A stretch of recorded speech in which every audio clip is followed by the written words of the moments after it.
for the establishment party. It's a very interesting time, and which makes your results today and moving forward much more interesting. You got it, Chris. Today we get to look at Ohio, but as you mentioned, Texas was heating up this week with a primary battle. But Ohio is where we are today, and it used to be, as goes Ohio, so goes the nation. Not so much these days, but we do have some competitive races, it looks like. We do. Let's look at your poll, the breakdown of how you created this poll this week in Ohio. Tell us about it. So we collected this data over the weekend, finished up on Monday. We used texting as our primary method and some online panel to put together a sample of 850 people with a margin of error of about 3.5%. All right, here we go. Your first results are kind of a shocker. You're going to make some news here, Spence. Tell us all about it and we need details here. Well, this is an interesting race. So we're looking at the governor's race here. You have Democrat Amy Acton and Republican Vivek Ramaswamy. And we had Ramaswamy up by 10 points back in August. And we said, wow, this looks like an easy race for the Republicans. Now we're here in December and we have Acton up by a point. So this is a big switch in what we've been seeing. In particular, what we saw is the change of women voters. So male voters were breaking for Ramaswamy by about 20 points before, and they continue to break to him by about 20 points. But the female voter was breaking to Ramaswamy by 2 points last time, and this time they're breaking over to Acton by 19 points, and that's where she's been able to make up ground. That's a huge, huge shift. And you know what? Fortunately, we have two of the best political reporters in the state of Ohio who are able to join us. Colleen Marshall from WCMH in Columbus and Joe Toohey from WJW up in Cleveland. They are awesome, and I know they're going to have some insight. Colleen, let's go to you first. Do those numbers surprise you? They surprised me how much of a swing there was. It does not surprise me that she's more favorable now with women voters. Her messaging going around the state, and keep in mind, she has been campaigning since last January. She has been out. She's going into rural communities. She's going into small towns once thought to be only Trump country. Whoever he endorses is going to win. And she's talking about the pocketbook issues that women are very concerned about right now. She's focusing on affordability. That is going to be the message of the party. It's certainly her message. She's trying to relate to women who are leading families. She's been doing things like meeting with farm wives, talking to them directly about what she can do to make life easier for them. And I'm not surprised to see a swing in female votes. I am surprised at how much it was in a pretty short amount of time. A 19-point swing, I think that's remarkable. That's huge. And it's interesting that she's already out there in the grassroots, if you will, of Ohio, talking to the people who are in the farming communities and small towns. Very interesting. Let's go to Joe Toohey. And Joe, first your reaction, then I have a couple quick follow-ups for both of you. Right. I was really surprised. You've been seeing glimmers of this. Other sort of survey type things have shown maybe a tightening race, and we've seen tightening races across the country. But to see this big of a swing towards Amy Acton was really surprising for me, given a few things, right? Conventional wisdom tells you, look, Ohio is a very red state lately. Vivek Ramaswamy has steamrolled the entire Republican Party on the way to this nomination. The Attorney General, he had a primary opponent. He dropped out once Vivek Ramaswamy got Donald Trump's endorsement and everyone else. So Vivek has really marched his way easily into this nomination without facing much opposition in the Republican Party. And you would think in Ruby Red, Ohio, that would mean things are going to look pretty good and pretty easy for Vivek. And our poll in August showed that. And that's why seeing these results was like, oh, we have a closer race now than we might have thought we were going to get. Now, let's just talk a little bit about these candidates and then dig into some of the issues around them. First, Amy Acton, Dr. Amy Acton, former Department of Health lead for Ohio during COVID, had some controversy surrounding some of the decisions that she made there. And then moving over to Vivek Ramaswamy, Doge, started out with Doge with Elon Musk, presidential candidate. But he's got an edge to him. He's a very interesting campaigner. He's out there when you see him and in person, and he's willing to take on all comers. You saw that when he was running for president. So, Colleen, going to you, first, Ramaswamy, I remember asking you a year ago, I said, did you know he was from Ohio? And you said, not really. Yeah, he's been, and the fact that he lives right here in central Ohio, he's been very low key. But I'll tell you a couple of things that I think could haunt him that are off-putting about him. They are hammering the fact that he's flying around the state in his private jet. They are hammering the fact that at one point Ramaswamy said that the problem with the workforce is they're lazy. And if people would just work harder, their lives would be better. And he put the economic problems on American workers. That doesn't fly well in Ohio. And just about 2 weeks ago, he made this video that he posted on social media in which he said, one of the solutions to the childcare crisis and how costly it is, let's make school year round and make students be in school until 4 p.m. because we are lagging behind in education anyway. Well, when that video went out, people were incensed, so incensed that people in the Republican Party started saying that was AI made by Amy Acton. That wasn't really Vivek Ramaswamy, when in fact it was Vivek Ramaswamy.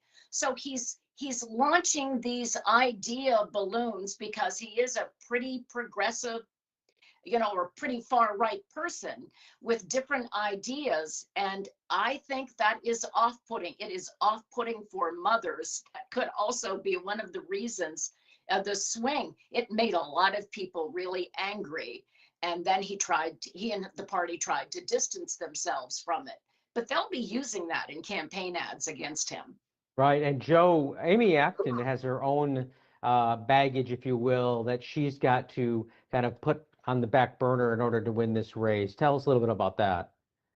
Right. Well, if you read any of Vivek Ramaswamy's press releases or Twitter X posts about Amy Acton, he's given her the nickname Dr. Lockdown, and that, of course, goes to her time being the state health director during the COVID pandemic under Republican Governor Mike DeWine. But all of the fire from Vivek towards Acton has really been about closing schools and making bad decisions in big government during the COVID pandemic. Amy Acton, for her part, says she's proud of what she did during the pandemic, saying she made the best decisions based on medical advice at the time. And her part, one of the things I asked her when I spoke to her about a month and a half ago or so, and I said, what do you think is something people underestimate about you? And she, without hesitation, said, people don't think I'm tough enough to run this race, which has kind of been one of the knocks against her. Vivek Ramaswamy, seasoned debater, goes on cable news, is used to jousting with protesters, and that's not really the format that you've seen Amy Acton in. And she has been really making an effort to show that she's tough, to show up at events across the country, or the state rather, state of Ohio, and trying to run this campaign in a grittier, on the ground way. And it shows, at least now, a year or so out, that work is paying off. We could talk about this race probably for the full half hour here, because it's so fascinating that the changing of events and the numbers over the course of 4 months. But we have another big race. And Spence, this is a Senate race. You've got Jon Husted and Sherrod Brown, who lost to Bernie Moreno in 24, and the current senator who is filling J.D. Vance's seat right now. Let's see those numbers, because it's a different story. Exactly, Chris. And as we saw, Ramaswamy giving up 4 points, Acton picking up 7 points. That flips a race on its head. This didn't change as dramatically. We can see Brown picked up 2 points, Husted dropped 1 point. So it went from a 6-point race to a 3-point race. And that's what's very interesting in this polling. We're looking at the governor's race, where you see a big shift and a shakeup. here, there doesn't seem to be a big shakeup. And then we get into those name recognition questions. That kind of explains where Husted is. But the bigger concern is where the Republicans are going to be with Mike DeWine when we start looking at his approval numbers as well. But in that Senate race, right now, it seems to be pretty steady as opposed to what we saw in the governor's race, where the Democrat was able to make up a lot of ground. You know, Colleen, I want to just throw something at you with seeing those numbers.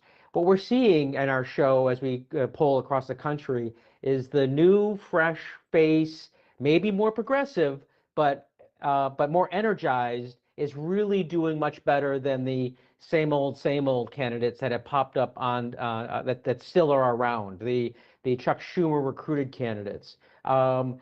Does Sherrod Brown have that energy, that one last pizzazz to kind of carry him over the line here in this new environment for Democrats? You know, that's the question, because Sherrod Brown is a prolific fundraiser, and he, during the last campaign, was able to go to, I think he told me, 21 states and get support and get money. Okay, he can bring in money. Can he bring in enthusiasm? Because what has plagued the Democrat Party in Ohio is this lack of turnout. In the areas where you would think someone like Sherrod Brown could drive people to the polls, in Cleveland, in Cuyahoga County, it's always been reliably a Democrat stronghold. They just could not turn out the voters. And that's the challenge that I spoke recently with Kathleen Clyde, the chairwoman of the Democratic Party in Ohio, and she concedes they've had a terrible turnout strategy. They can't get their party to the polls. And the question is someone like Sherrod Brown, who has been on the ballot for decades, who's well known, if you have an opinion about Sherrod Brown, you've already formed that 20 years ago. Is he the person who's going to inspire younger, newer Democrats to come to the poll? Maybe they think Amy Acton is that person, because she will be, of course, at the top of the ticket. But that's the question. But he's a prolific fundraiser. He's a really good campaigner. He's an on the ground, get to know you, shake your hand, listen to your problem kind of a campaigner. So I think that they're hoping the two of them together, when they start campaigning together, which they will do, that will make a difference and maybe get people to come out and vote. Joe, let's go over to you. Does Senator Husted have enough foundation built to kind of carry him through another election? You know, I was surprised that these numbers were what they are. Husted is doing surprisingly well. Spencer may know better, whether that's, incumbency advantage or the benefits of being in a red state. Because here in Northeast Ohio, Husted is, despite being in office for as long as he has, he's relatively, I don't want to say an unknown, but under the radar here. He's not someone that's in news stories often or physically in Northeast Ohio a lot. I think I said this, I think on the last time we did this show, I think that's an opportunity for Brown, whereas Brown is a very defined, known quantity in Ohio. Jon Husted, despite being an incumbent, still remains a relatively unknown here. And this comes, right, I think just yesterday, the Husted campaign officially launched their campaign video, and you saw all these major Republican accounts, including Vivek Ramaswamy up to the John Thune and everyone talking about how great a fighter for the Make America Great Again movement Jon Husted is. So I think just this week, they're starting to define themselves, and it'll be interesting to see how the Brown campaign takes advantage of that. And can I add one thing to that? Because I think it's going to be interesting as they try to define themselves. You know, we talked earlier about Amy Acton being called Dr. Lockdown and them trying to tie all of these COVID issues to Amy Acton. Well, when Amy Acton was at the microphone talking about COVID and the protocols, right beside her was Lieutenant Governor Jon Husted. He was part of that effort. So if they start to say that she did all of this wrong, I can't imagine that the Democrats won't say, wait a minute, Jon Husted was there saying and advocating for the same exact thing. This was not a political thing. This was, at the time, a health crisis. So I think it's going to be interesting to see if that plays into their definition of Jon Husted.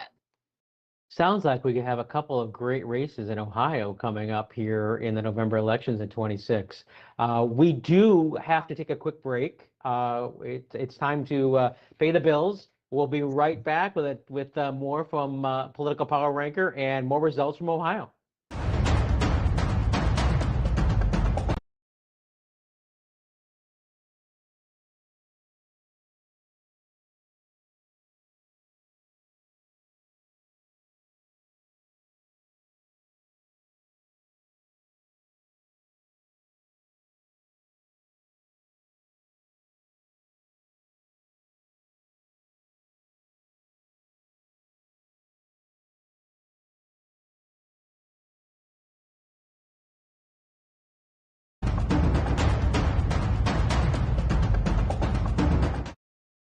Welcome back to Political Power Ranker, where we're talking Ohio politics. Brand new poll from Emerson College Polling and Spencer Kimball and his crew there.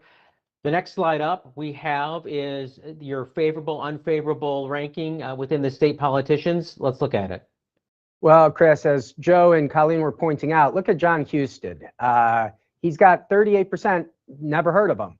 Look at where Sherrod Brown is. It's only 12, 13% never heard of him. So Sherrod Brown's running in a race where people know who he is. They like him or dislike him. The incumbent senator is actually having the name recognition issue, and they're going to have to see who defines who in that race. And then when we look at the governor's race, Amy Acton, she's got the low name recognition there. Ramaswamy is 10, 15 points higher. So she's got room to define herself, or Ramaswamy will define her candidacy as well. So it's an interesting dynamic in these two races where the Republican in the Senate race has to define themselves, but the Democrat in the gubernatorial race has to define themselves. So a lot of defining going on in the early stages of this race. Well, let me just ask one quick question about that. So she jumps 10 points in 4 months, yet she's not as well known as Ramaswamy. What does that tell you as a pollster? That Ramaswamy lost support.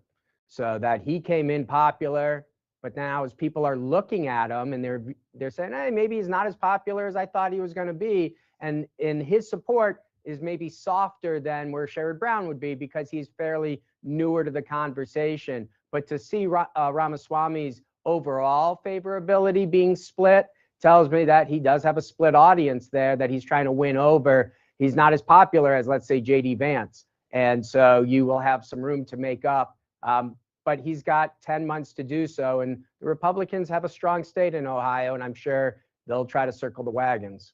And does J.D. Vance's numbers help both of those candidates on the Republican side? I think to some degree, to have a top of the ticket, that means he can come out to do events and help drive people out to those events. Right. Okay. Well, let's bring in our reporters and get reaction. Joe, let's start with you first this time. Just reaction to the favorability numbers and what they mean to you.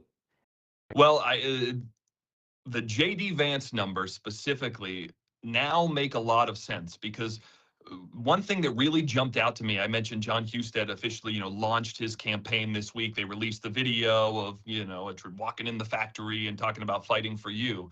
But normally when a Republican candidate releases a video, and he worked with President Trump to deliver X. In John Husted's video, it was he worked with President Trump and Vice President J.D. Vance and made sure it had a picture of Vance alongside Trump. And that really jumped out at me because normally it's Donald Trump that's the draw, right? And you don't really tie Vance to that, even though he's the Vice President of the United States. But now seeing those Vance favorable numbers, and obviously Vance is from Ohio. He won a statewide election here not too long ago. That kind of clicked with me, like, okay, so J.D. Vance may be helping, sell the sauce here as well. Right. And Colleen, what jumped out at you? One thing that just kind of popped for those numbers. Well, obviously the J.D. Vance numbers, but I continue to be surprised that there's anybody who, first of all, doesn't know Sherrod Brown as long as he's been around. Like, do you live under a rock? After 40 years in office, so that always surprises me. But the other thing that stuck out was just that Husted, He's in office. He's been in office for years. He was Secretary of State. He was the Lieutenant Governor of the state of Ohio. It's surprising that there's not more of either an appreciation or finding him unfavorable as long as he's been in the public eye. And a lot of people do see him as being kind of, you know, he's low key. He doesn't come out like Vivek Ramaswamy with this dynamic, I own the room personality. So it's going to be interesting, not only how they define him, but how voters perceive him once he hits the campaign trail. Exactly. All right, Spence, more numbers. We got to get a bunch of these in. Job performance, President Trump and Governor DeWine. What do these numbers tell you? Well, they're telling me that Trump is down. You know, he wins the state by 11 points and he's slightly underwater. Now, job approval always generally tracks under favorability. So we saw Vance have higher favorables than President Trump's approval, but it's kind of a wash there. What's most concerning if I'm the Republicans is Governor Mike DeWine, because you're looking to get another Republican term here, and he is really underwater. Now, the Republicans don't like him. He's got like a 35% approval amongst Republicans, but he's only at 16% amongst Democrats. So it looks like he has lost his base of support. And it would be interesting, Colleen or Joe, if you have any insights on how the governor's doing and where he might pivot as he's going to leave office in a year. Go ahead, Well, Colleen. I would say, you know, when you look at Governor DeWine, it's not just a matter of voters finding him unfavorably. His own party has painted him that way. He has, you know, I would venture to say, and I don't know what Joe thinks about this. I think Matt Huffman, who is the Speaker of the House right now, who was the Senate president, he's the most powerful Republican in the state of Ohio. It is not Mike DeWine. He has had conflicts with his party. They have called him a rhino. The leadership of the party have painted him in a negative light. And they do it online and they do it consistently. And here this guy is the governor of the state. He was lieutenant governor. He was a senator. He was a congressman. He was the attorney general. He's been in office 500 years. And he carried this state twice in 2 elections that he had a massive win. You would think this guy would be going into retirement at the top of his party, that he would be the face of the Republican Party, and that's just not the case. I think they distanced themselves from him, and it has affected his favorability with Ohio voters. Joe?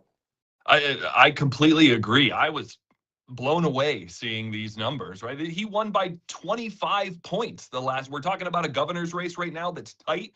Republican Mike DeWine won by 25 points, I guess 3 years ago now.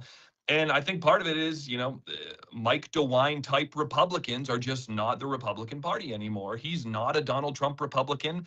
They've had their, you know, public disagreements. And I think that shows that, you know, the party is moving away from a Mike DeWine Republican and towards a, you know, a MAGA Republican, J.D. Vance.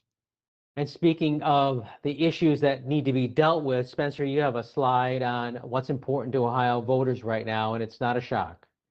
Well, it's the same thing that was on their minds back in August, and that's the economy. So we go back to Mike DeWine. If he was able, you know, it's hard for the governor to be able to solve some of the economic issues, but that seems to be, you know, front and center for voters is pocketbook issues. And we'll see which one of these candidates have ideas, particularly at the gubernatorial level, of how they might stimulate the economy out there. And perhaps Joe or Colleen, you've heard some stuff on the campaign trail already, but the economy is going to be the big issue of the election.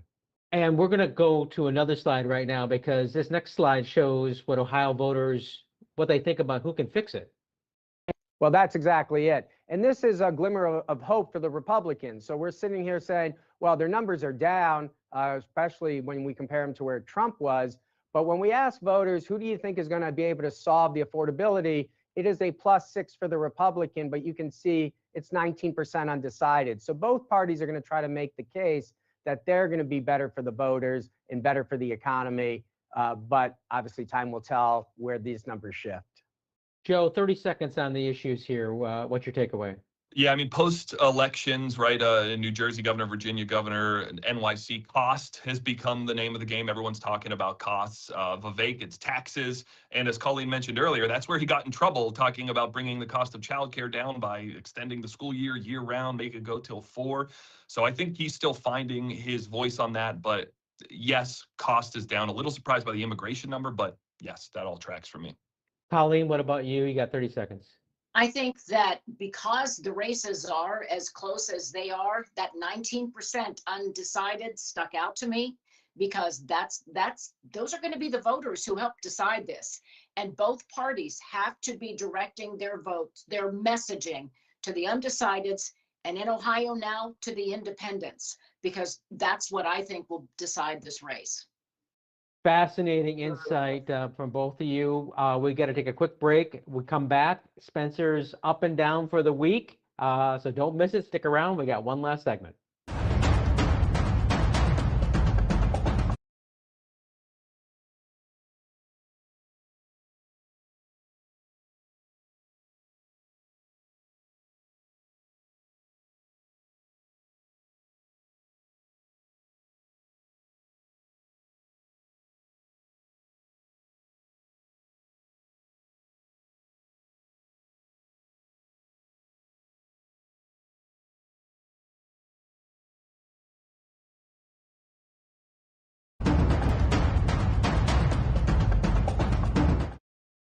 All right, the most exciting segment of the week. Who's up and who's down per Spencer Kimball, Emerson College polling. Spence, who's up? When we take a look at that plasma screen, we see Amy Acton up this week. She's obviously been able to take a 10-point deficit, turn it into a 1-point lead. A very competitive race for governor. We put Acton up this week. All right, shock me here. Who's down? Well, with Acton up, the Republican opponent, Ramaswamy, is down, but he is not out. Ohio is a late-breaking Republican state. We'll be interested to follow this race over the next 10 months and see if they break back for Ramaswamy at the end, or if Acton can pull up the upset. You know, Colleen, about 25 seconds here for you. I mean, Spencer's analysis is I'm spot on. You know, this is still a race, a big one, but it's still going to favor Republican in the governor's side. In this state, given the Trump factor, which we can't ignore, he's not going to be at the top of the ballot this year, though. So I think that's why this is going to be one of those races that really is going to be up and down in the intervening months. It'll be interesting to see how Spencer polls these races in July or in September.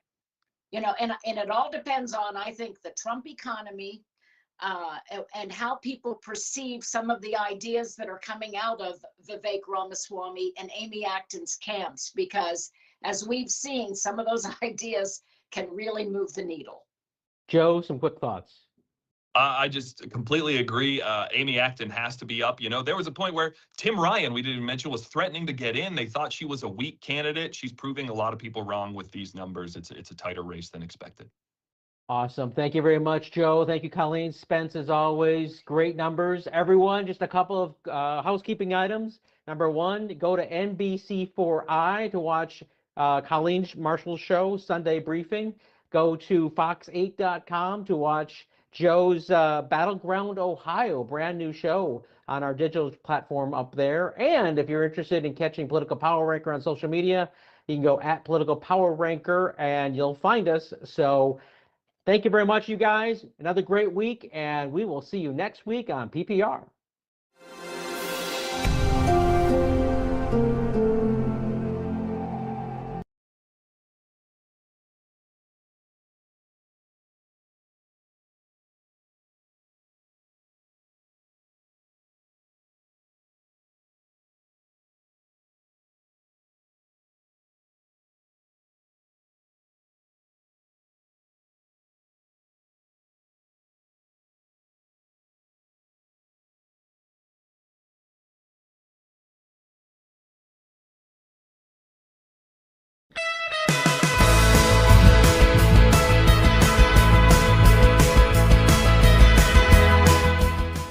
How y'all doing today? Glad you could join us for another edition of 5 to Live By on the 2822 Now app. Free on Fire TV Roku, and Apple TV. I'm Nick Tome. You might have seen me as one of the anchors here at 2822 News and Eyewitness News. Before we explain what 5 to Live By is, if you haven't seen this little podcast yet, I want to introduce our guest because I'm pretty psyched about this. His name is Chris Palma, and he is a professor of astronomy at Penn State. Chris, can you hear me? How are you? I can hear you great. I'm doing very well. I was one of those guys as a kid. I pretty much devoured Carl Sagan's Cosmos, the original one. I know Neil deGrasse Tyson did an update a few years ago, and I really wanted to go into science, but I didn't really have the, I guess, data storage, you know what I mean, upstairs. So I kind of wound up in broadcasting. No fault to that, right? No, I have no regrets at all. Yeah. But I had a real deep interest in all things science and space. So I'm really excited to talk about it. What was your first sort of inkling that you wanted to do this for a living? Oh, that's a great question. I tell everybody my origin story is thanks to my older brother. My brother's 7 years older than me. So when I was a kid growing up, he was already had his first job and he worked at a bookstore. And one day I just brought home from the school library an astronomy book and I thought it was interesting. And my brother just ran with that. So like every Christmas and birthday from his bookstore job, he bought me another astronomy book and I was totally hooked. That was what, just reading about the planets, the stars, I couldn't stop and give it up. I agree. Somebody brought me a book early on too when I was a young kid. It was called Tell Me Why. It was like the questions and answers for that why is the sky blue? Yeah. Why are rainbows the colors they are? And it was it's told in language that like a 7-year-old kid would understand. So, okay, we'll get to more about that in just a second because I have a lot of questions for you. 5 to Live By. It is 5 things in your life that are inspiring to you. Things you really can't live without. They could be sentimental, a cookbook handed down from a great aunt, or something incredibly practical, a watch that just tells great time and always gets you where you need to be going. And Chris, I know you brought your 5, all right, your 5 to live by. Any order you want. Okay. And first question, how long did it take you to narrow it down to 5? I'm finding on this podcast, a lot of people have no problem coming up with 5 right away. It's 6, 7, 8, 9, 10. How do I not include number 7? Yeah. So, I mean, what I just did in my case was I narrowed it down. I said, I could bring 5 different pieces of my son's artwork or something like that. But I wanted to bring stuff from my office, right? Like I spend so much time in front of my computer getting ready to teach.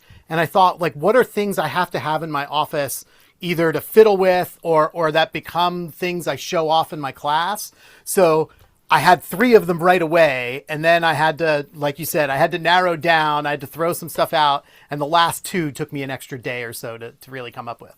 We might have to do a podcast later on where the same guests come on and do their 6 through 10. I think that's a great idea. Why don't you start with number 1, and in any order you choose, go for it. Awesome. So I hope this will show up pretty well, but even if it doesn't, I'm going to tell you how to make this. So this is a toy, right? But it's so scientifically interesting. And the reason, so this is something I made actually with pretty inexpensive components. But the first time I saw one of these was actually at a science museum, and they make them where they're about the size of this table, and it's a clear dome, and inside it is just some water, but it's got a material in the water. It's actually the stuff they put in shampoo to make shampoo sparkly. Huh. And so you can find a bottle of this at like a science store, and it's sometimes called Pearl Swirl. It's like pearlescent stuff. But what you can do with this is it's meant to look like the atmosphere of Neptune or Jupiter. And if you spin it, you immediately start to get the bands that form in the different layers. And it goes from looking just like a crystal ball of blankness to looking like the atmosphere of Jupiter. So it's like one of the gas giants. Yes, one of the gas giant planets. Right. So the first time I saw this in that science center, I just started spinning it, and they expect you to walk up to it and play with the thing for 30 seconds. I was mesmerized just watching the swirls develop and then changing the speed, and you like everything you see in a picture of one of those gas planets, you can make this look like it. And it's just, so the kit I made, it's a snow globe kit. You can buy at any craft store. It's purified water, so it doesn't get nasty. And then that pearl swirl stuff, and then you can make your own Jupiter in a jar. So and simple. I will sit and play with this for hours. That's beautiful. I love it. Great start. Number one. Go to number two. Okay. So number two, and again, I'm not sure how well this will show up, but like astronomy grabbed me as a kid. It was absolutely my favorite thing. But, you know, I was a kid interested in science. So like everybody that age, I thought I have to have a rock collection. And me and my friends would go out and try and find interesting rocks. But, you know, when you're looking in your backyard, all you're going to find are pebbles and gravel. And so to find like interesting like minerals, eventually I had to give up and just buy them at a store. And so I still have that, even though I never really studied minerals, I still have this love from when I was a kid and I was searching for stuff like this. And every time I'm some new town that has like a gem and mineral store, I'll go buy a piece of what's called labradorite. And what's so interesting about it is you can see when you change the angle, light shines through the upper layers and then scatters, and it has this just beautiful blue iridescence. And what's interesting is this rock always grabbed me. And now that I've learned more, finally, like, why does it do that? It's actually the same principle for like you were saying before, why is the sky blue? And it's the same principle we use to study stars. It's the diffraction of light through the layers in the rock. And so I think of this as like Mother Nature created this, and people in my field are building instruments that can do that same sort of iridescence by manipulating glass. So it's a natural version of the instruments that we build. Great. Love it. And it's beautiful too. Beautiful to look Yeah. at. All right. What's number three? Okay. This was an item I feel a little bit guilty about bringing this one, in the sense that, like, you know, my wife and I are not super duper sentimental about gifts. You know, we give each other little things. Neither one of us says like, oh, I really need you to buy me something expensive. This is the one time I asked my wife to spend a chunk of money on me because this was seriously a bucket list item for me. So the thing I tell students, I tell anybody who's interested in astronomy, the interesting thing about our field is everything is light at a distance, right? We point our telescopes at stars, galaxies that we're never going to touch. And the one sample we can actually touch are meteorites. So this is from space, right? Like this came from the asteroid belt and landed on Earth. But even separate from that, like you can buy inexpensive meteorites. You can buy yourself a nice sample for like $20, $30. But this is a really rare kind of meteorite called a palisite. And I'll try to sort of change the angle so maybe you can catch a glimpse of it. It's iron nickel. So the sort of flashy metal part is really metal. But then in between the metal, you see those sort of dark crystals, and that's olivine. It's the scientific name for, like, people buy gems made of olivine and put them in pendants and put them in rings. And this is just naturally occurring olivine inside an iron meteorite that came from space. This is probably, you know, billions of years old and landed on the Earth. And so I have some cheap meteorites, but I told my wife, I'm like, if you ever want to get me something nice, a palisite is on my bucket list. I love that. That's great. And that's where, do they know where it was, where they originally landed? So palisites are really rare. Okay. And I should know, but I honestly forget. It's I'm sure I have it somewhere which one this is. Generally, we tend to find meteorites. They're hard to find like in a forest or in a place with a lot of buildings, or so the easiest place to find meteorites are in deserts and in places like Antarctica, where you just have wide, empty, same color field where you can see a strange looking rock. Where they stand out. Yeah. Yeah, exactly. Great one. Wow, good. Okay, next one. Okay. So this one's another fun one, but this one's one of the bigger things I brought. this came, so sometimes people ask me, like, have I ever worked for NASA? I'm an astronomer. I have never worked for NASA, but I have worked with plenty of people who are NASA employees. I've been to various NASA centers. So my favorite piece of trivia about this is NASA was going to throw this out.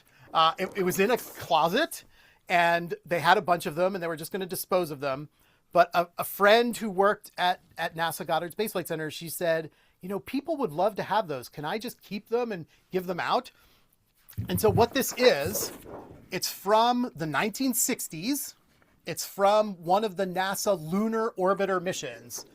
So before they landed humans on the moon, Right, before Apollo, yeah. before Apollo, we had to map out the surface and figure out where is it going to actually be safe to land Buzz Aldrin, Neil Armstrong. And so they sent robotic satellites to pass by the moon and take pictures. And so right now, today, you can get all of these pictures just online for free. Like you can go to. Sure. But I mean, this to me is a piece of NASA history. That's right? the real deal, yeah. Yeah, it's a real image from the 60s, from when they did this, and they were just going to throw it out. So I was like, if you're going to throw it out, I would love to have one of those in my office. So I have this one that shows the whole disk of the moon, and then I have a second one in a frame that's a very close-up patch of a very small piece of the moon. I always tell people, you want to win a bar bet, here's a good one, and you'll confirm this, I bet. The moon is actually moving away from Earth at something like an inch to an inch and a half a year. Is that right? It is absolutely right. It is getting Yes. further away from us. Wow, it's strange to think that like in 100,000 years, well, the tides may change. Let's put it that way. All right, let's go to number 5. Okay, so number 5 is 2 parts. So, and this is another big one, so it'll be a little bit challenging for me to show it off. But, right, so again, just to give you a little bit of background first. As astronomers, we've built telescopes all over the world. We use those telescopes to image the sky, and we're trying to find interesting objects and learn about them. So there's a telescope out in New Mexico that myself and my colleagues have been using for years. It's at the Apache Point Observatory, and it took this absolutely stunning picture of a very large patch of sky, right? So here we see an image that has many thousands of individual objects. They're stars, they're distant galaxies. So we take the picture because the picture lets us pick out, like, of the thousands of objects on here, like, what are the interesting few hundred? And so that's really the job of an astronomer. There's billions and billions and billions of objects out there in space for us to study. So we want to find ones that we can image. And then once we've taken images of them and we think we know what they are, then we take a spectrum. And a spectrum is you pass the light from that star through a prism. It breaks the light up into the rainbow of colors that the thing is giving off. And by analyzing that rainbow, you can learn so much more about the object than just through a picture. The problem is spectroscopy is hard. And in the old days, we used to do it one by one. So if you think of that picture with thousands of objects, we would point at one object and then we'd get a spectrum of it. And then Right. another one. And it was super tedious to get them all. So one of the things that was pioneered here at Penn State was the idea, well, why don't we pass the light from these objects through fiber optics, the same kind of fiber optics we use in TV and internet. And then we send the light from, instead of one object at a time, how about we send the light from 1,000 objects at a time into our instrument? So to do that, there's a lab where what they do is they take that image, and then here's the heaviest thing I decided to bring with me. This is a 1 meter diameter aluminum plate. And if you can make it out, there are teeny tiny little holes in this plate. And those had to be drilled with 1 micron precision. If, like, this hole, instead of being here, if it was off by a millionth of a meter, it wouldn't work. It wouldn't send the light through from the star. So I show people that poster, and then I say, okay, here's the metal plate. This had to be drilled to make holes that pinpoint the light from 1,000 interesting objects. And then someone that has been hired at the observatory has to take a glass fiber optic and plug it into every single one of these boy, holes wow. one at a time. And so this is called a Sloan Sky Survey plug plate. And so it's one of my favorite things to show off when I'm teaching, because I have to explain to our students, you know, what do you actually do as an astronomer, right? You have to take these images, you have to analyze the data, you have to identify the interesting things you want to follow up on. And then sometimes you have to go to a machine shop and drill an aluminum plate with very high precision to get the light from just the object you want and not from the objects you don't want. I love it. Things you don't know. Yeah. Chris, good 5 to live by. Excellent first half of a podcast. This is Chris Palma. He's an astronomer at Penn State. Come back when we come back from our break. We are going to talk science. I can't wait. Stay around. Don't go away.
All right, welcome back to the 2822 Now app. This is 5 to Live By. I'm your host, Nick Toma. Our guest today, via Zoom, Chris Palma. He is an astronomer at Penn State. And Chris, let's talk a little bit of science here. I'm always fascinated about this. What's the one thing that you tell your students that always makes you shake your head about science and space? Something that just always boggles your mind. Yeah, that's a great question.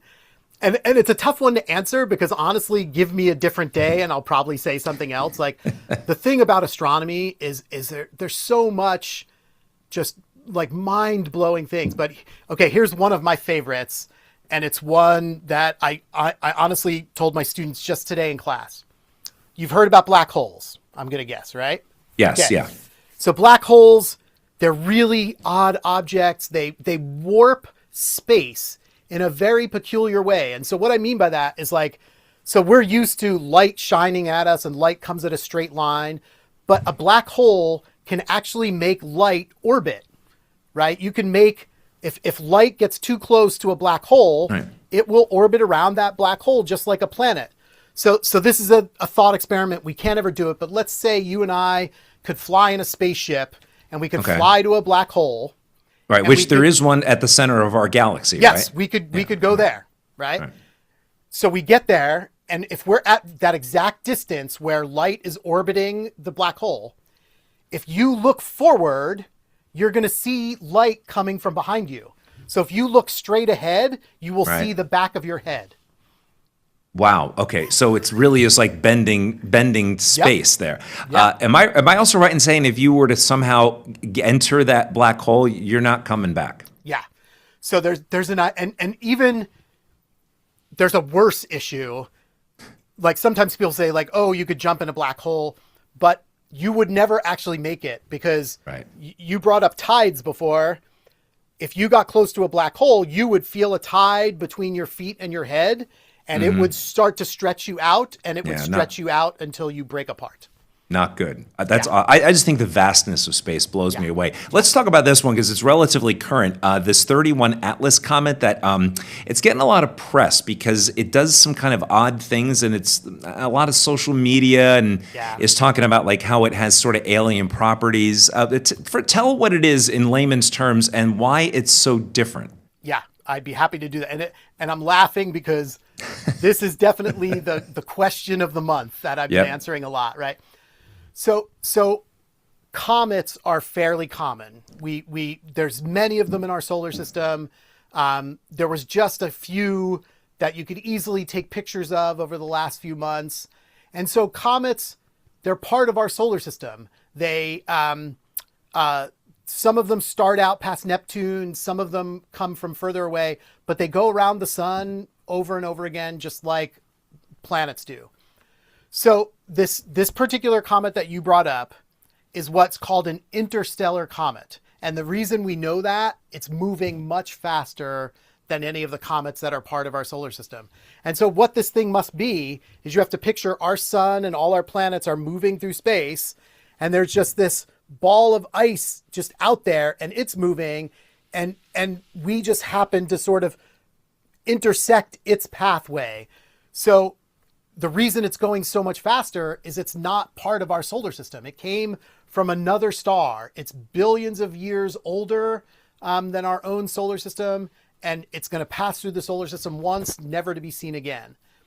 So the part about it potentially being unusual, if you were to see something like that, you were to see something moving really fast, you might say, oh, how can we tell the difference between a comet and a spaceship?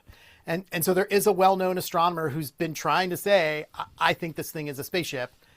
The issue for that one lonely poor soul is that everyone else is like, it's not. It's not. And in every other way, it looks just like a run-of-the-mill comet. The only difference is this one is moving faster, and it's going to pass through once, never to be seen again. Which goes to show you, beware what you see and hear on social media. Exactly.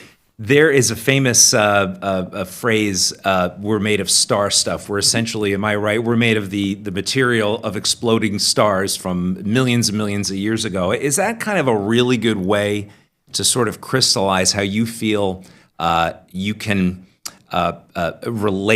make science and space relatable to the average human being who doesn't have a degree from MIT? Yeah, no, I agree with you completely. So that's a famous Carl Sagan line, and it's another one that I use all the time in my own teaching.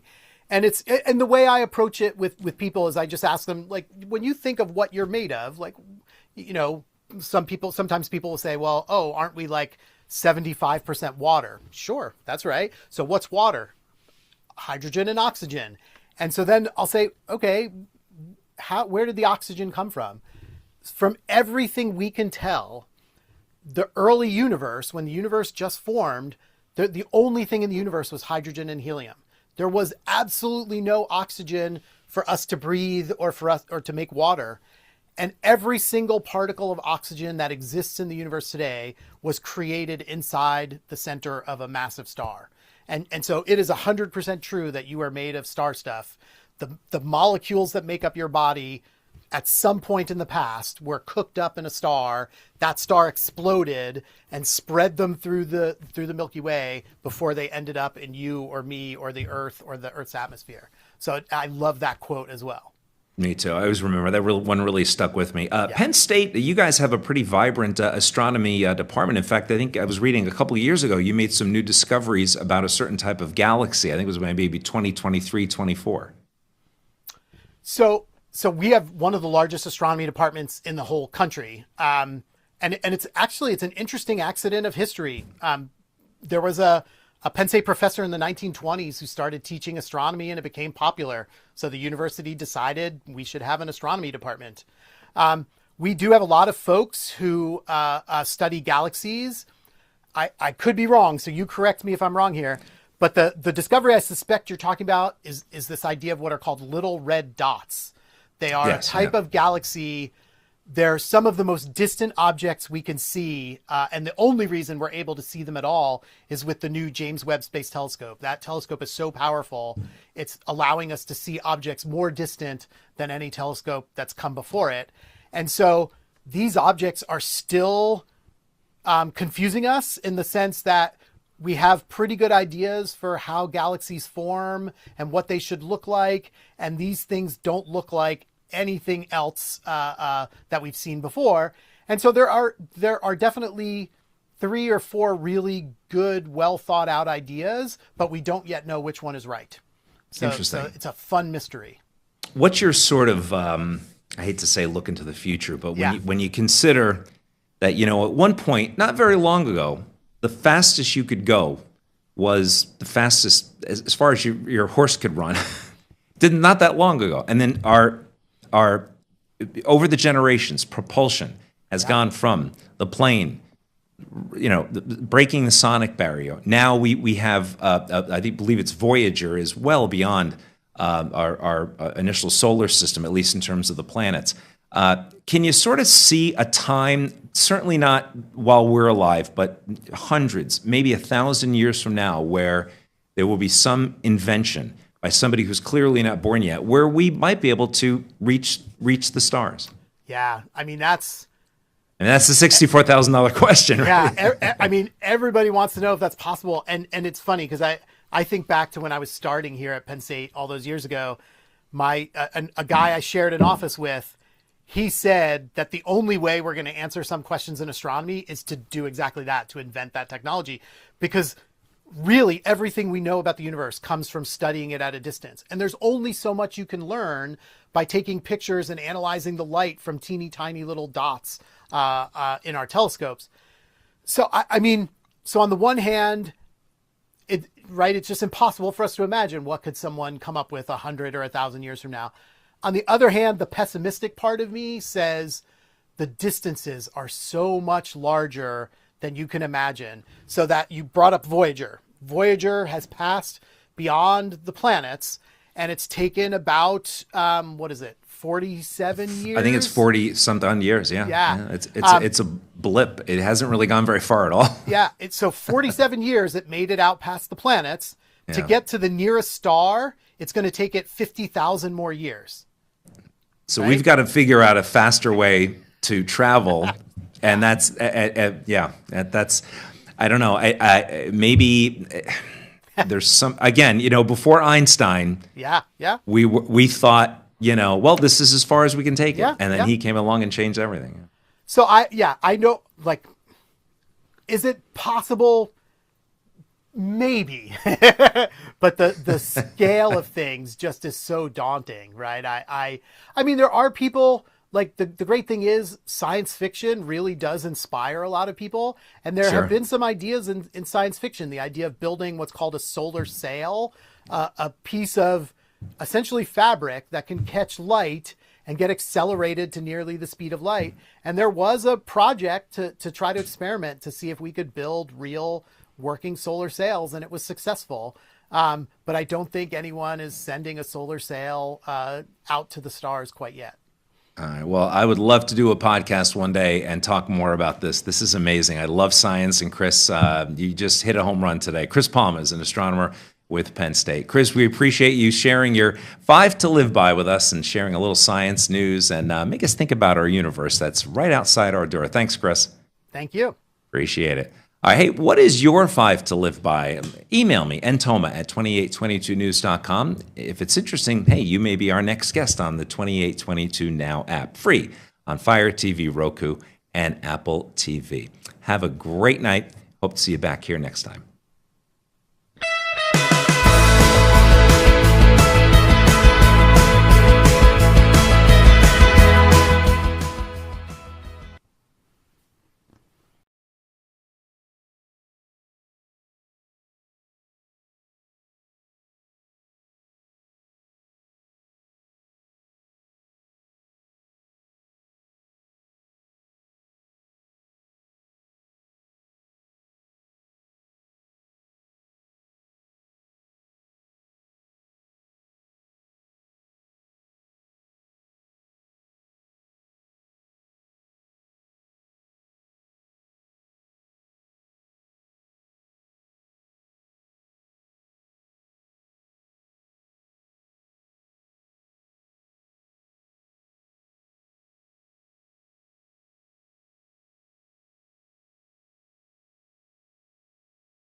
PM News Weekend Report starts right now. Good evening, I'm picking up a decent amount of snow, especially the farther south you go. That's PM News Weekend Report starts right now.